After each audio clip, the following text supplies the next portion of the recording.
হয় দাদা 14 বছৰ বনমুখী জীৱনৰ অন্ত পেলাই ৰাজ্য শাসনৰ পাতনি মেলিছোঁ নাজানো চিৰপূজ্য পিতৃদেৱৰ দৰে ৰাজ্য শাসন কৰিব পাৰিছোঁ নে নাই দাদা এই সম্পূৰ্ণৰূপে নিৰ্ভৰ কৰিছে তোমালোক আৰু অযোধ্যাৰ শত শত প্ৰজাজনৰ ওপৰত দাদা হয় অযোধ্যাৰ ভূখমৰ গৌৰৱাধি চতুৰ্দিশে বিয়পি পৰিছে তোমাৰ দৰে গুণীজনক ৰজা হিচাপে পাই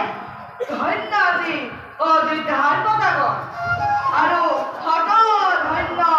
তোমাৰ ভাতৃগণ নে কি কোৱা ভাইহঁত সঁচা দাদা আজি অযোধ্যাৰ পথাৰ মুখত লায়ন দুখ আছিল প্ৰতিৰ কথাৰ মধ্যে কেৱল তোমাৰে শিকোলা লিখিত সঁচাকৈ গৌৰৱান্বিত আমি তোমাৰ ভাতৃগণ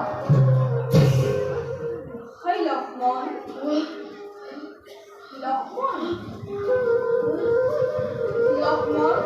দাদা কি হ'ল তোমাৰ দাদা হয় ভয় হয় হয় হয় দাদা ভয় হয় গৌৰৱ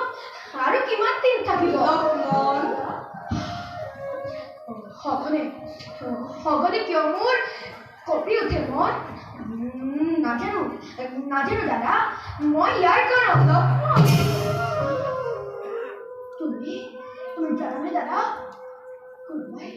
কোনোবাই যে মোক সৌদূৰৰ পৰা কয় চিঞৰি চিঞৰি সাৱধান সাৱধান লক্ষ্মণ অযোধ্যাৰ বিপদ আজি নিশ্চয় ওচৰত নাজানো দাদা কিবা বিপদ হ'বই অযোধ্যাৰ ৰাজ্যত আৰু কিবা হয়তো সাৱধান হ'ব লাগে ঠাকুৰ লক্ষ্মণ ভাই লক্ষ্মণ দাদা বীৰ তুমি তোমাৰ ক্ষেত্ৰত এনেকুৱা চঞ্চলতাই শোভা নাপায় লক্ষ্মণ